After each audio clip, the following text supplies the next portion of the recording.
Hey friends, welcome to week 4 of our study. I hope you enjoyed all of that juicy stuff we got to unpack this last week. I mean, we saw a lot happen in 1 week. First, we saw this baby battle begin between Rachel and Leah. We saw them saying things that maybe didn't represent God in the best way. And then we saw how Leah turned her baby battle into a maybe now journey, how she thought the more she had babies, the more chance she had that Jacob would love her, that he would want her. But we saw how all of that led to this place where finally on that 4th baby, she had that "this time I will praise the Lord" affirmation in her life. And so I hope you were challenged and encouraged and also very intrigued by all of that. It's a lot to comprehend in 1 week, but I just want to encourage you just to keep going. You are past that halfway mark of the study, and so I want you to finish strong. This week, our 4th truth that we're going to be unpacking is you didn't do anything wrong. You didn't do anything wrong. And you know, we all fall short of the glory of God. That is the reality. The Bible tells us that. None of us are perfect. We've all messed up, and we're going to continue to mess up for the rest of our lives.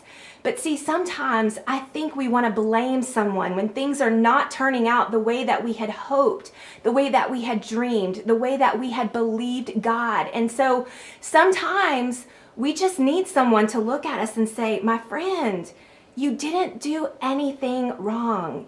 It is what it is." I don't know if you've ever had a situation where someone has said those words to you or not, but I think at some point or another, when we're in the season of comparing ourselves to each other, when we're asking that "why her, why not me" type question, we need someone just to look at us and say those words. Listen, you didn't do anything wrong. It is what it is. I so wish that I could bring all of you over to the Fixer Upper Farm to have dinner with me one day, because as soon as you walk into the house, you would see this big table that my husband built for me. And next to the table is this chalkboard wall that we have everyone sign when they come into our house. And there's a sign on the chalkboard wall that says, "Come as our guest, leave as our friend." And so if you find yourself sitting at that table with us, you've been invited as a guest, but we want you to leave as our friend. You've been invited into that table.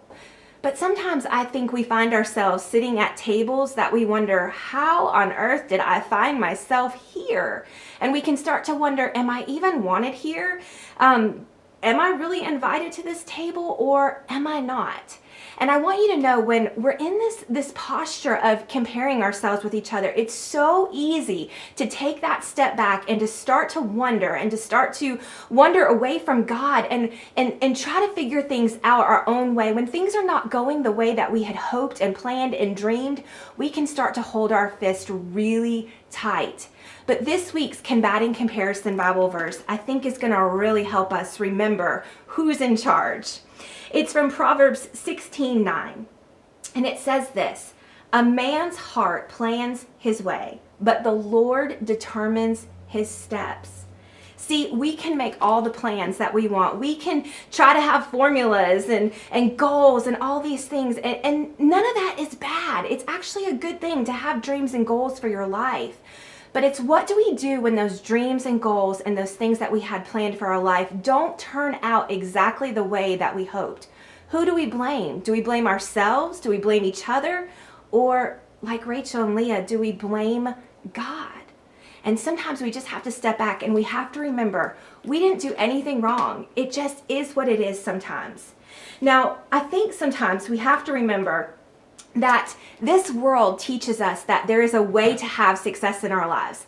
And we have been taught that busyness is effectiveness. So the more we do, the more we're going to become. And I kind of saw that happening between Rachel and Leah over and over. They thought, the more I do this, the more I do that, the more Jacob's going to love me, the more I'm going to feel valued. And all of that led them to this place of feeling completely empty, completely broken. And so when we start to look at the way that we're defining success through the eyes of God, trusting that if we are allowing Him to lead our steps, if we're allowing Him to, as this verse says, be in charge of the steps that we take, it means that we do our part, and then God does what only He can do in situations. So this week, as you continue to combat comparison and confront comparison in your own life. I want you to think about those places where you find yourself wondering, have I even been invited to this table? Am I even wanted here?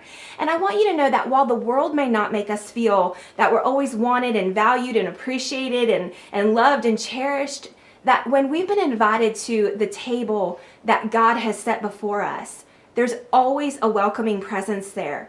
And so we don't have to wonder when we're sitting with God if we did anything wrong, because He accepts us just as we are. But He also doesn't want us to stay in the place where we are constantly wondering, am I good enough? Am I able to do these things that He has equipped me to do? Because the answer is yes.